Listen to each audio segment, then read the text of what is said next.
국어교사 박다혜입니다. 이번 시간에는 저번 시간에 배웠던 두 가지 특징에 이어서 오늘은 이온 반지름과 이온화 에너지에 대해서 학습해 보도록 하겠습니다. 먼저 나오는 이온 반지름은 저번에 배웠던 유효핵전화 그리고 원자 반지름의 개념과 굉장히 많이 연계되니까 꼭 복습을 철저히 하고 수업에 임했으면 좋겠습니다. 자, 그럼 시작해 볼까요? 그럼 오늘 배울 이온 반지름에 대해서 보도록 할게요. 이온은 두 가지가 있겠죠. 하나는 양이온, 또 하나는 음이온이 될 겁니다. 자, 먼저 양이온에 대해서 알아보도록 할게요. 양이온이 등장하려면 그렇죠. 금속이 등장해야겠죠. 자, 이 흐름을 그대로 따라왔으면 좋겠습니다. 자, 금속 원소가 있다면요. 그 원자는요. 뭘 잃기 쉽고, 이거 너무 많이 했었죠? 전자를 잃기 쉽고, 전자를 잃었으니까 뭐가 된다? 양이온이 된다 라는 거죠. 그러면 우리 주기율표가 있다면 주기율표 왼쪽에 주로 있는 게 금속 원소였잖아요. 걔네들은 양이온이 되기 쉬운 애들이구나 라는 거 머릿속에 생각하면서 그러면 주로 1족과 2족이 있겠네 이런 생각할 수 있죠. 그래서 대표적인 예시로 여기도 나트륨이 들어있습니다. 자, 나트륨이 원자번호 몇 번이었죠? 11번이었습니다. 따라서 3죽이고요. 그래서 전자껍질이 3개가 있는 모습을 볼 수가 있습니다. 그리고 세 번째 껍질에 전자 하나, 즉 원자과 전자 하나가 보입니다. 이때 이 전자 하나를 잃어서요. 전자껍질이 줄어버리네요. 그러니까 양이온이 될 때는 껍질 수가 3개였다가 2개로 줄어버리게 되네요. 따라서 정리하면요. 전자를 잃고 양이온이 될 때는 전자 껍질 수가 감소하고 유효핵전화는 증가하겠죠? 이 말이 이해가 돼야 되는데 여기서 유효핵전화는 왜 증가하는 걸까요? 유효핵전화 아무 말이 없다라고 한다면 원자과 전자가 느끼는 핵의 실질적인 전하다라는 걸 지난 시간에 학습했었어요. 그렇기 때문에 마지막에 있던 전자, 얘가 원자과 전자였다면 지금은 이 중에 하나, 뭐 얘라고 할까요? 얘가 원자과 전자가 될 겁니다. 따라서 가려막기 효과를 덜 받는 두 번째 있는 양이온의 모습이 유효핵전화가 더 클 수밖에 없겠죠. 결국 결론을 보면 원자가 있고 양이온이 된다면 원자보다 양이온이 됐을 때 껍질 수가 감소하고 그로 인해서 유효핵전화도 증가하기 때문에 원자 반지름보다 양이온 반지름이 더 작아진다. 다시 말해서 원자가 양이온보다 항상 크다라고 표현할 수 있겠습니다. 어떤 문제를 풀다가 이런 걸 만나게 됐을 때 아무 말이 없다면 얘가 금속인지 아닌지 어떤 식으로 묘사를 하냐면 가장 안정한 형태의 이온이 양이온이다 이런 식의 표현이 나와요. 그래서 가장 안정한 형태, 우리는 가장 안정한 형태의 양이온이라는 표현에 익숙해질 필요가 있어요. 나트륨이라면 나트륨 1가 양이온을 말할 거고요. 마그네슘이라면 마그네슘 1가 양이온이 아니라 그렇죠. 2가 양이온을 말하겠다는 거. 즉 여기서 말하고자 하는 것은 전자 배치가 딱 누굴 닮을 때 그렇죠. 비활성 기체 애들을 닮았을 때 우리는 가장 안정한 전자 배치를 갖는 이온 형태다라는 용어를 사용한다라는 거 한 번씩 체크하고 넘어가면 좋겠습니다. 자, 그러면 음이온 보도록 할게요. 자, 음이온은 반대겠죠. 그러니까 비금속이 등장할 차례고요. 이 비금속은 원자가 뭘 얻어서 그렇죠. 전자를 얻어서 그러니까 얻었으니까 음이온이 된다라는 거죠. 주기율표에서는 살짝 오른쪽에 있는 애들이 비금속 원소인 경우가 많았습니다. 그리고 16쪽 아니면 17쪽에 해당하는 것 중에 하나, 예시로 여기 염소가 들어있네요. 자, 염소는 원자 번호 몇 번? 그렇죠. 17번입니다. 자, 17번 염소는요. 원자 핵 17개 그리고 최외각 껍질에 전자가 7개가 차 있죠. 그래서 얘네 어딘가로부터 전자 하나를 얻어와서 8개가 돼서 안정화되는 게 더 유리하다라는 얘기를 했었습니다. 근데 이 그림을 자세히 보니까요. 음이온이 됐을 때 누가 봐도 더 크기가 커지는 걸 볼 수 있어요. 이거는 어떤 식으로 설명되는지 잘 봐야 돼요. 아까 양이온 이온의 경우에는 너무 퍼펙트하게 전자 껍질 자체가 줄어드니까 설명하기 조금 쉬웠어요. 근데 지금과 같은 경우에서는요, 껍질이 하나, 둘, 셋, 여기도 하나, 둘, 셋, 껍질이 늘어나지 않았습니다. 그 껍질 수는 그대로예요. 그렇지만 전자가 하나 추가되면요, 전자들 사이의 반발력이 뭐해지니까, 증가하니까 전자가 또 들어왔어? 그럼 전자와 전자 사이의 반발력이 증가하죠. 그럼 우리가 앞에서 열심히 배웠던 유효핵 전하를 계산할 때 뭐가 커지는 걸까요? 그렇죠. 여기 있는 가리움 상수 값이 커지겠죠. 따라서 핵 전하 값은 어떻게 될까요? 감소하는 효과를 가져올 겁니다.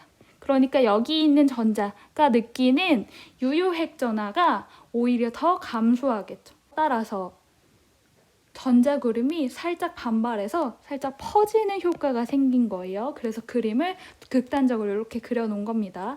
그럼 음이온 반지름과 원자 반지름 정리하면 음이온 반지름이 원자 반지름보다 커진다. 이걸 설명할 때 제일 좋은 방법은 전자가 하나 들어와서 껍질은 그대로지만 전자 사이 반발력이 증가하고, 그 말 같은 말이 가리움 상수, 가리움 효과가 증가하고 따라서 유효핵 전하는 감소하기 때문이다 라고 설명하는 게 가장 좋을 것 같습니다. 자, 그럼 일반적인 경향에 대해서 설명을 했다면 주기율표 자체에서 갖는 그 주기적 성질에 대해서 정리를 해보도록 하겠습니다. 자, 일단 같은 주기에서는 생각해 볼게요. 자, 같은 주기, 자, 주기율표를 간략하게 선생님 이런 식으로 표현을 해볼게요. 그럼 원자 번호가 클수록 같은 주기에서는 오른쪽으로 갈수록 이란 뜻이잖아요. 오른쪽으로 간다면 양이온 반지름은 점차적으로 어떻게 될까요? 작아지겠죠. 자, 밑에 그림 보고 올게요. 자, 오른쪽으로 갈수록 여기랑 여기만 양이온 반지름이 얘기가 되겠죠? 그래서 여기랑 여기, 자, 점차적으로 감소는 할 겁니다. 됐죠? 이때 양이온 반지름이라 할 때 여기 이가 양이온인 거 보이죠? 가장 안정한 형태의 이온을 의미한다고 말씀드렸습니다. 자, 두 번째, 원자 번호가 클수록 음이온 반지름은, 그럼 원자 번호가 클수록 이쪽으로 가면 갈수록 이온 반지름은 어떻게 되는 걸 볼 수 있어요? 그렇죠. 마찬가지로 작아지는 걸 볼 수가 있네요. 그러면 같은 주기지만 비교할 때는 여기 금속은 금속끼리, 비금속은 비금속끼리 하고 있는 거 보이나요? 네, 이온 반지름이니까요. 그러면 이 같은 주기 내에서 여기 보라 색깔 그림 볼게요. 여기 보라 색깔 얘네랑 그리고 같은 주기에 있는 여기 보라 색깔 얘네랑 크기를 비교하면 양이온 반지름이랑 음이온 반지름이 있다면 뭐가 더 큰가요? 당연하죠. 음이온 반지름이 더 크겠죠. 얘는 전자를 하나 얻은 거고 쟤는 전자를 하나 잃은 거잖아요. 심지어 그래서 여기는 똑같이 2주기였지만요. 얘네는 2주기에 갖는 그 전자 껍질 두 개를 그대로 갖고 있지만 여기 있는 얘네는 전자 껍질이 하나로 줄었잖아요. 그러니까 음이온 반지름이 클 수밖에 없다. 이렇게 비교하면 되겠습니다. 자, 두 번째, 같은 족에서는요. 원자 번호가 클수록, 그럼 이렇게 볼게요. 위에서 아래로. 원자 번호가 클수록 양이온 반지름, 우린 이온만 볼 거니까요. 왼쪽에 있는 초록 색깔 원자 반지름 그림 한 번씩 봐주고, 자, 보라 색깔 그림 볼게요. 그러면 양이온 반지름 어때요? 커지죠. 마찬가지로 음이온도 아래쪽으로 가면 갈수록 음이온 반지름도 점차적으로 커지는 걸 볼 수 있습니다. 됐죠? 그러면 원자 번호가 클수록 이온의 전자 껍질 수가 뭐하기 때문이다? 증가하기 때문이다. 왜? 2주기에서 3주기로, 3주기에서 4주기로 갈수록 껍질이 증가하니까 밑으로 내려온다면 전자 껍질 수가 증가했으니까 이온이 됐더라도 어쨌든 껍질 수가 증가해서 커진다라고 설명할 수 있다라는 겁니다. 자, 그러면 이온 반지름이 나올 때 항상 등장하는 용어가 하나 있어요. 그게 바로 등전자 이온 반지름입니다. 등전자 이온에 대해서 먼저 볼게요. 등전자 이온이란 전하의 종류랑 상관없이 전자의 개수가 같은 개수만큼 있는 이온을 의미한다라는 거예요. 일단 밑에 있는 것부터 볼게요. 여기 보면 황, 염소, 칼륨, 칼슘이 적혀 있네요. 그러면 여기 가운데 원자 핵을 통해서도 이미 알 수 있지만 우리 머릿속에 있었으면 좋겠어요. 이 숫자가, 원자핵의 숫자가 우리는 원자 번호 그리고 양성자 수라는 거 알고 있죠? 그럼 여기 양성자 수 한번 적어볼게요. 16, 17, 19, 20이라고 적을 수 있겠죠? 다 여기 있는 애들은 지금 다 이온 상태예요. 여기 두 개는 비금속이고요. 저기 두 개는 금속이죠. 그리고 원자 번호가 연달아서 존재하는 애들입니다. 연속적인 원자 번호라는 표현으로 많이 쓰이죠. 여기를 용어 정리를 한다면 연속적인 원자 번호가 어쩌고 이런 식으로 많이 용어가 등장하게 될 거예요. 이 부분도 잘 봐두세요. 그러면 안 세봐도 우리는 전자의 수 알 수 있어야 돼요. 몇 개일까요? 그렇죠. 18개죠. 왜죠? 가장 가까운 비활성 기체를 닮으려고 할 거예요. 따라서 18번 아르곤을 닮은 전자 배치이기 때문에 다 18개의 전자를 갖습니다. 여기까지는 됐죠. 근데 자세히 보면 이온들의 크기가 다 달라요. 음이온이 일단 양이온보다 크기가 큰 걸 볼 수 있어요. 우리 앞에서 얘기했던 것처럼요. 그리고 크기가 다 다른데 이 안에 전자의 숫자는 똑같아. 그런데 다른 게 있다면 뭐가 다른 거라고요? 유효 핵전화가 다르겠죠. 왜? 핵전화 자체가 다르니까요. 따라서 볼게요. 전자의 수는 같기 때문에 이 자체의 원자 번호, 즉 양성자수, 다시 말해서 핵전화라고 적어볼게요. 핵전화 자체가 크다라는 것은 결국 유효핵전화가 크다일 거예요.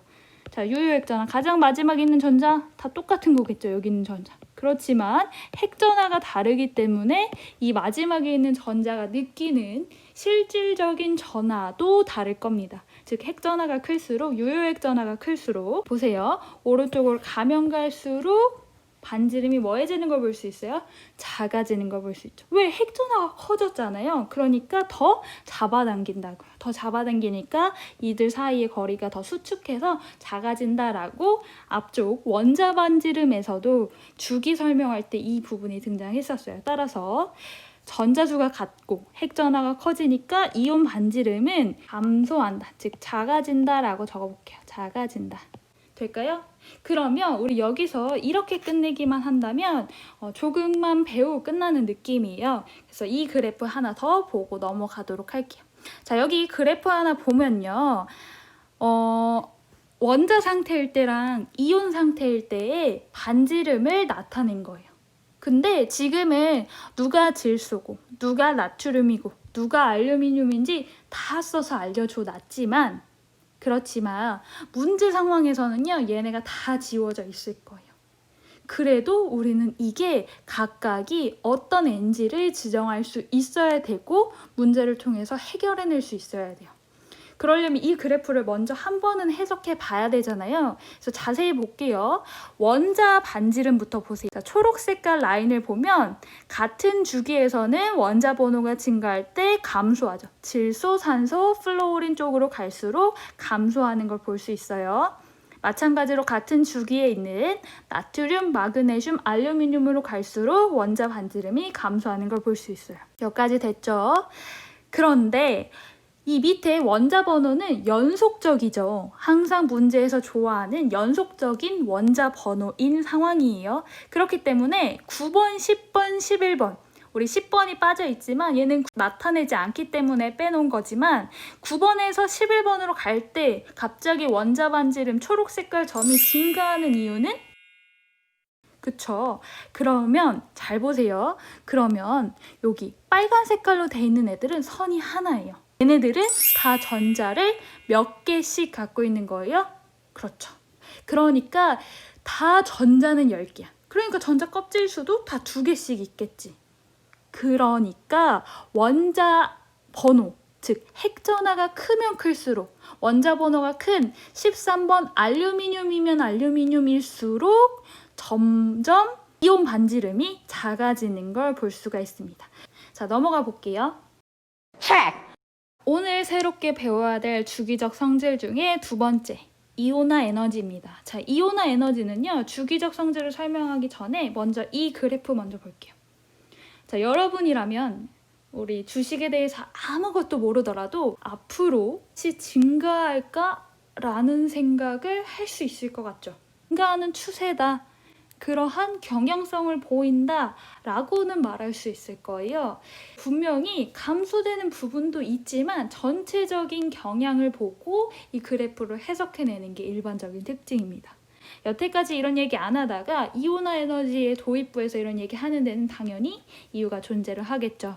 자, 그러면 본론으로 돌아와서 우리 이온화 에너지의 정의 자체를 먼저 배워보도록 하겠습니다. 자, 이온화 에너지란 그래서 아이오닉 에너지라고 해서 이온화 에너지는 기체 상태, 요게 중요해요. 꼭 기체여야 돼요. 기체 상태의 원자 1몰로부터 전자를 몇 개?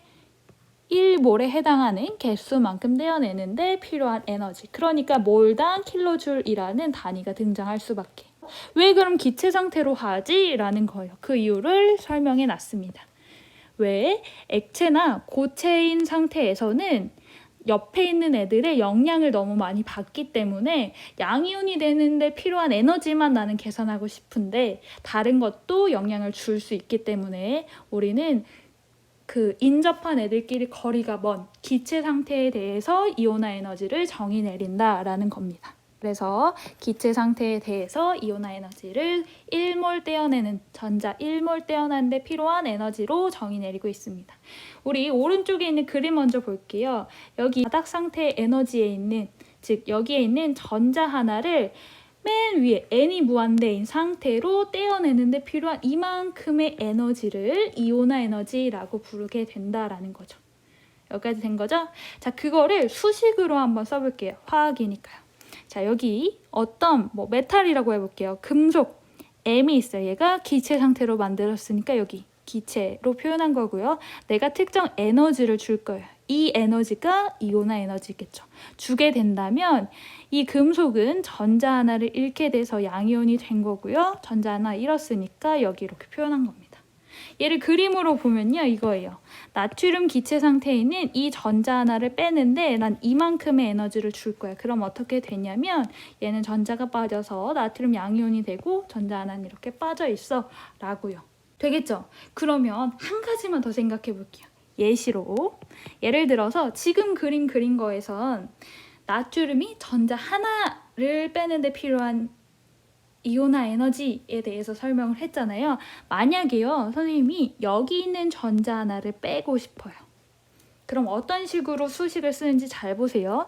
Na+라는 기체 상태에다가 내가 어떤 에너지를 줄 거야 라는 거예요. 그때 이 에너지를 주게 된다면 여기 있는 이 전자 하나 빠지겠죠.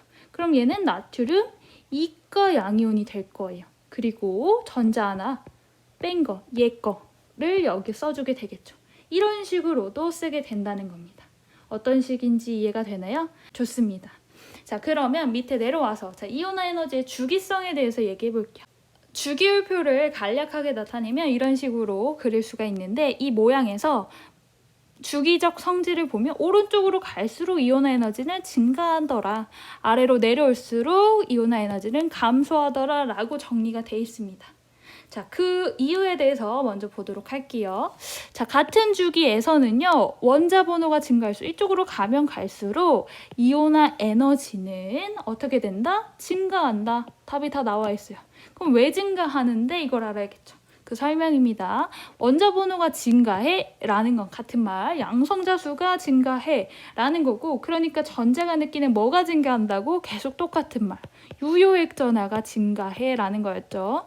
자, 유효액 전하가 증가하니까 전자를 떼어내는 게 더 어려워진다라는 거죠. 핵전하가 크니까 그 핵전하에 그 전지가 더 잘 붙들려 있는데 내가 그걸 떼어내기는 더 힘들다 이 말입니다. 그럼 같은 주기에 속하는 여기 리튬, 베릴륨, 여기 같은 주기에 속하는 이 리튬과 베릴륨을 비교해 볼게요. 그러면 오른쪽으로 갈수록, 이쪽으로 가면 갈수록 여기 있는 이 전자가 느끼는 핵전하가 더 크기 때문에 얘가 얘를 더 잘 붙들고 있어서 전자를 떼어내기가 더 어려워졌다. 따라서 이온화 에너지가 더 클 거다라는 겁니다. 부등호로 표시하면 이렇게 표시하겠죠. 됐나요? 자, 두 번째 볼게요. 같은 족에서는 원자 번호가 증가할수록 아래로 내려올수록 이온화 에너지는 어떻게 된다? 감소한다라고 적혀 있었어요. 왜 감소할까라는 거예요. 원자 번호가 증가한다라는 것 같은 족에서는요.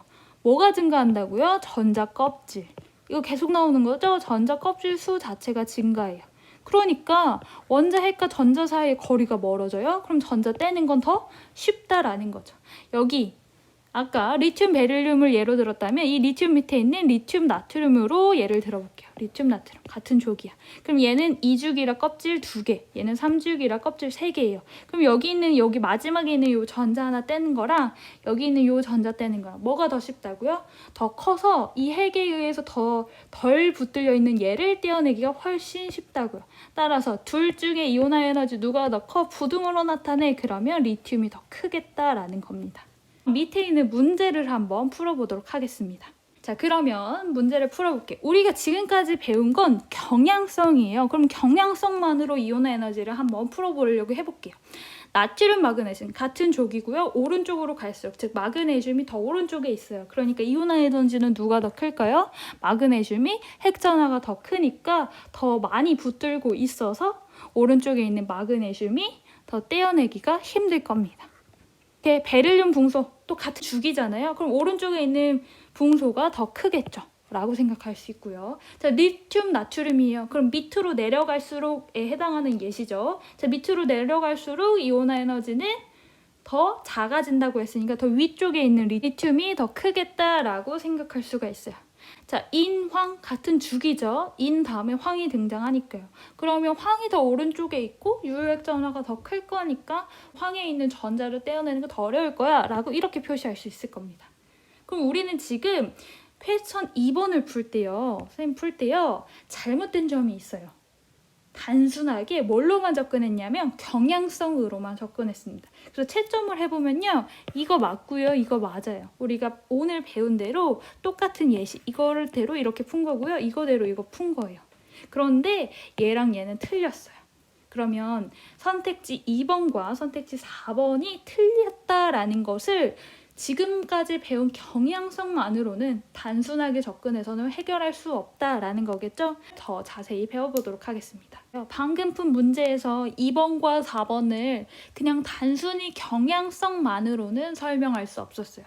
그 설명에서 예외적인 구간이 두 군데 존재하는데 그것들은 어떤 식으로 설명이 되는가 하는 거예요. 일단 같은 주기에서는요. 자, 리튬부터 네온까지 같은 주기잖아요. 이 안에서는요. 같은 주기니까 원자 번호가 증가할수록 이온화 에너지도 증가하는 걸 볼 수가 있어요. 그렇지만 살짝이지만 감소하는 구간이 존재를 합니다. 그때 베릴륨 붕소는 2족과 13족에 해당하죠. 그리고 질소와 산소는 15족과 16족에 해당합니다. 여기까지 됐죠? 그게 똑같이 여기도 존재하는 거예요. 마찬가지로 같은 주기에 속하는 이 부분은요. 똑같아요. 같은 주기에서 오른쪽으로 갈수록 원자번호 증가할수록 이온화 에너지 커져 라는 건 똑같이 있는데 2족, 13족 그리고 15족, 16족에 해당할 때 이런 식으로 살짝씩 경향성으로만은 설명이 안 되는 구간이 존재를 하는 걸 볼 수가 있습니다. 이거는요. 보호 모형의 한계로 설명이 되는 거예요. 그러니까 우리가 지금 오른쪽으로 갈수록 유효액 전하가 어떠니까 전자를 뺄 때 어때 이런 식으로 설명을 했잖아요. 그거는 그 전자들이 모두 다 같은 전자 껍질에 있다라고 생각하고 해결하려고 한 거잖아요. 다시 말해서 두 번째 껍질에 있는 전자 여러 개에 대해서 다 동일한 에너지를 갖고 있고 어떤 사람이 이 전자 하나를 끄집어낼 때 필요한 에너지를 생각할 때 실제로는 얘는 S 오비탈이고 얘는 P 오비탈인데 그런 걸 전혀 고려하지 않고 여기 있다면 다 같은 에너지라고 본 거잖아요. 보호처럼요. 그렇기 때문에 이 설명 체계로는 설명하지 못했던 경향이 존재를 했던 거죠. 그래 2족, 13족 그리고 15족, 16족에 대해서는 오비탈적으로 설명을 해야 할 필요가 있어요. 그럼 애초에 처음부터 오비탈로 했으면 됐잖아요. 맞아요. 처음부터 오비탈로 하면 되는데 그냥 경향성만 볼 때는 오른쪽으로 갈수록 유효액 전하가 어때서 어때 밑으로 갈수록 전자 껍질 수가 어때서 어때 라고 설명하기가 훨씬 간편하니까 그렇게 하고 특별히 예외적인 경우에 대해선 이걸로 설명이 아예 안 되니까 어떻게 하더라? 오비탈로 하더라 라고 기억하면 좋을 것 같습니다. 자, 그럼 오비탈을 어떻게 설명하는지 한번 볼까요? 구간이 두 개가 있었어요. 그래서 첫 번째 구간, 즉 2족과 13족에 해당하는 구간을 비교했어요. 자, 첫 번째 베릴륨과 붕소였죠. 자, 베릴륨은 4번, 붕소는 5번입니다. 그럼 4번에 있는 붕소에 전자 배치를 하면 1s에 2개, 2s에 2개가 되죠. 5번에 있는 붕소에 전자 배치하면 1s에 2개, 2s에 2개, 2p에 하나가 됩니다. 근데 보호로 봤을 때는 둘 다 두 번째 껍질에 있는 전자기 때문에 유효액전화만으로 고려를 했었어요. 그런데 실제로는 그렇게만 고려하지 않고 얘를 채워보니까 마지막에 있는 전자가 하나는 s오비탈에 있고요. 하나는 p오비탈에 있습니다. 실질적으로 p오비탈이 s오비탈보다 에너지 준위가 높았죠. 그러니까 p오비탈에 있는 전자 하나를 빼는 게 쉽냐? s오비탈에 있는 전자 하나를 빼는 게 쉽냐? 라는 질문으로 바뀌게 되는 거예요. 그러면 전자 하나를 떼어낼 때 가장 마지막에 있는 전자를 떼는 거겠죠. 에너지 준위가 높은 데 있는 거예요. 그럴 때 베릴륨은요 더 낮은 ES 오비탈에 있는 전자를 떼야 되지만 붕소 같은 경우에는 EP 오비탈에 있는 전자를 떼기 때문에 누가 더 쉬워진다? 그렇죠. 붕소가 더 떼기 쉬워지는 겁니다. 그런데 그냥 유효액전화로만 생각한다면 핵전화가 얘는 5고 베릴륨은 4니까 5가 더 커야 돼 라고 생각하기 쉽다는 거예요. 그래서 얘는 오비탈로 설명해야 된다라는 거죠. 방금 배운 내용을 이해했다면 여기 두 번째 우리는 지금 2주기에 대해서 선생님이 설명을 했다면 여러분이 3주기에 해당하는 2족과 13족 즉 마그네슘과 알루미늄에 대해서도요 똑같이 정리해서 표를 만들어 보도록 하세요. 그리고 각자 어떻게 설명해야 될지 생각해 보도록 합니다. 네, 이렇게 쓸 수 있을 거예요, 여러분도. 12족에 해당하는 마그네슘은요, 3s에 2로 끝났을 겁니다. 그러니까 짝지어진 s오비탈에 있는 전자 중에 하나를 떼야 되는 상황이고요. 13번 알루미늄은 3p에 하나까지 채우고 끝났어요. 그러니까 3p에 있는 전자 하나를 떼어내는 상황입니다. 근데 우리 알고 있다시피 3p가 3s보다 에너지 준위가 더 높죠. 더 높은 데서 떼는 게 훨씬 에너지적으로 효율이 있을 테니까요. 따라서 알루미늄의 이온화 에너지가 더 작다. 얘를 어떻게 표현해요? 마그네슘과 알루미늄의 이온화 에너지를 비교해라 라고 한다면 마그네슘이 더 크다 라고 할 수 있죠. 얘를요 선생님이 에너지 도표로 한번 그려보도록 할게요. 똑같은 내용인데요. 그냥 보세요. 우리 1s 2s, 2p, 3s, 3p로 적어볼게요. 그렇다면 이렇게 쭉 가다 보면 여기 맨 위에 뭐가 있는 거야? n이 무한대인 상황이 있겠죠. 그러면 여기 있는 전자, 그리고 여기 있는 전자.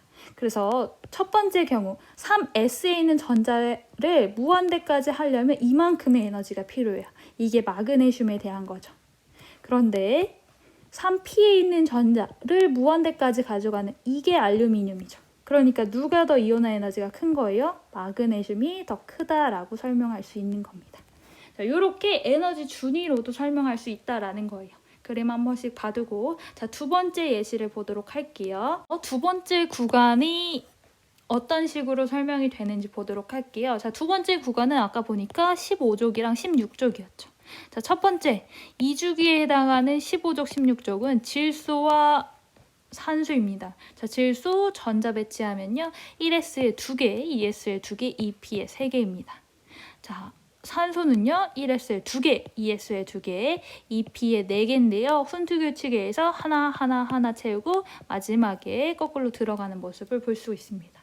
자, 이런 식으로 전자 배치했을 때 마지막에 있는 전자를 떼야 된다면 지금 빨간 색깔로 표시된 것처럼 이 세 개는 동일하니까 그냥 아무거나 셋 중에 빼서 전자를 하나 잃는 상황을 생각해주면 되는데요. 산소는요 무조건 얘가 빠져야 돼요. 즉 거꾸로 들어가 있는 애가 빠져야 돼요.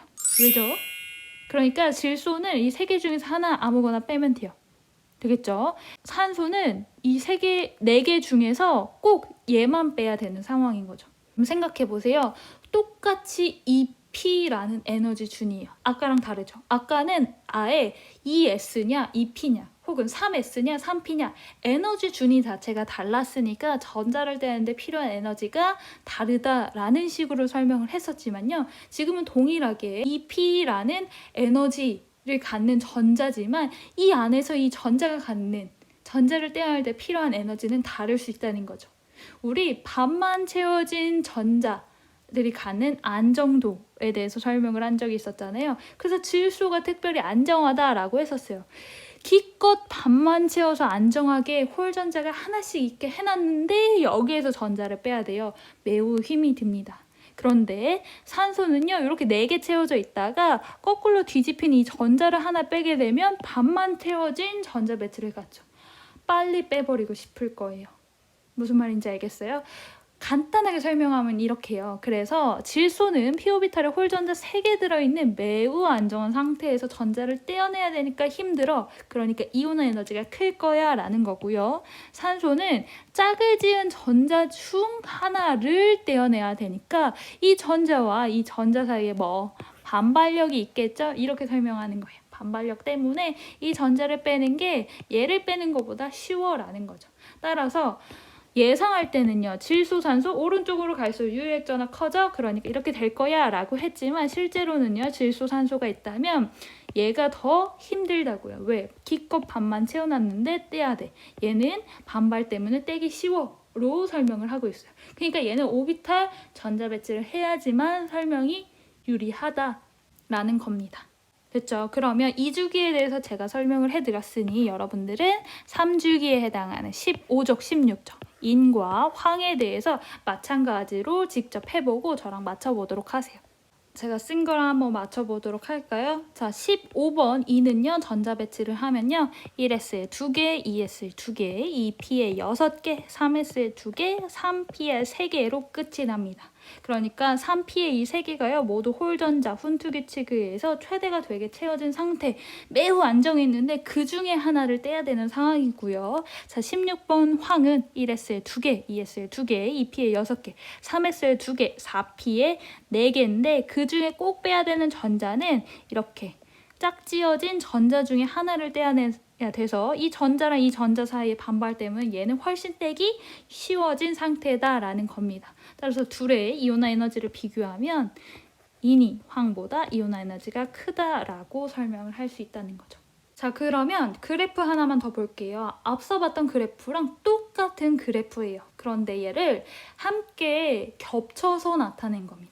족과 이온화 에너지로 표현을 한 거예요. 그러니까 같은 족을 더 비교하기 쉬워졌죠. 같은 족에서는 아래로 내려올수록, 그러니까 원자 번호가 더 클수록 전자 껍질이 증가하니까 떼기 더 쉬워. 이온화 에너지는 더 작아져 라는 부분을 더 찾기 쉬워졌고요.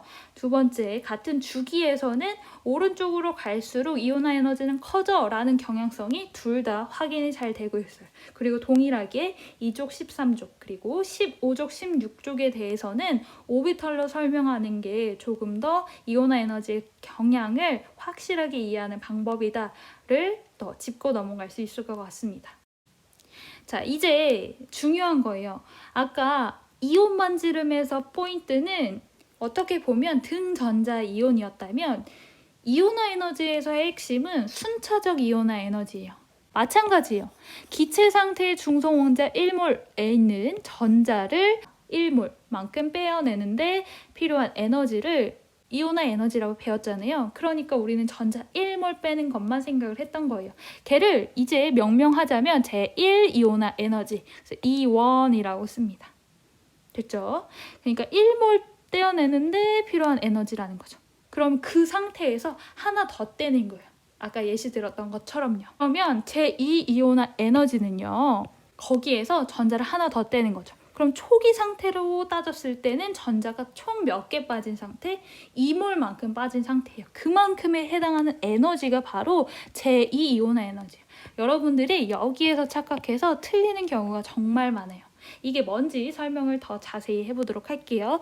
아까 봤었어요. 금속의 기체 상태로 만들고 전자 하나 빼는데 필요한 에너지니까 E1이라고 쓴 거예요. 아까 그냥 E라고 썼던 걸 더 구체적으로 명명해 준 거죠. 그래서 전자 하나 빠져서 양이온 되고를 나타내 준 거예요.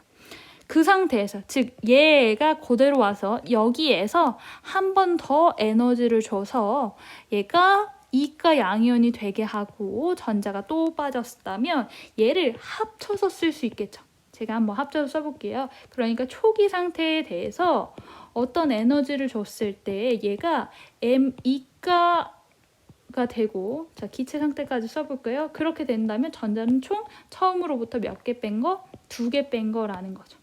여기까지는 됐죠. 그럼 이때 얘가 의미하는 게 뭐냐? 요게 정말 많이 나와요. 이게 E2라고 생각해서 틀린다는 거죠. 그런데 결국 2몰을 다 빼는데 필요한 에너지는 1몰 먼저 빼봤어야 됐고요. 거기서 한 번 더 빼봤어야 됐어요. 따라서 E1 더하기 E2가 되는 겁니다. 설명이 될까요? 오케이. 자, 두 번째 넘어올게요. 순차적 이온화 에너지의 크기입니다. 차수가 진행될수록 요게 이거예요. 첫 번째 이온화 에너지를 제1차, 두 번째 이온화 에너지를 제2차 이런 식으로 표현을 한다면 차수가 진행될수록 순차적 이온화 에너지의 크기는 점점 커진다라는 겁니다. 그러니까 이온화가 진행되면 진행될수록 전자를 빼면 뺄수록 이런 말이니까 전자가 감소해? 그럼 전자끼리 반발할 일이 덜 생기잖아요. 그러니까 반발력은 감소하고 반발력이 감소해? 그러면 원자핵과 전자 사이의 인력은 어떻게 돼요? 유효핵전화는 더 커지게 되죠? 그러니까 얘는 증가해. 그러니까 점점 전자 하나를 빼기 힘들어진다라는 거예요. 보세요, 여러분. 예를 들어서 요걸 표현하기 위해서 4번 설명해 볼게요. 헬륨 4, 여기에 전자 2개, 그리고 두 번째 껍질에 전자 2개 이렇게 표현해 볼게요. 그러면 이 전자 하나 빼는데 필요한 게 E1이었죠. 됐죠? 그 상태에서 한 번 더 여기 있는 전자 또 빼는데 필요한 에너지 E2라고 할 수 있어요. 대신 이때 이 필요한 에너지는 E1 더하기 E2겠죠. 전체 처음에서 필요한 에너지는요. 됐죠? 그러면 얘를 다 지워볼게요. 세 번째에 있는 전자를 떼는데 필요한 에너지는 아까 그거 두 번보다 더 힘들겠죠. 왜? 전자 껍질이 확 줄어들었으니까요. 그래서 여기 있는 전자를 떼는데 더 힘들어.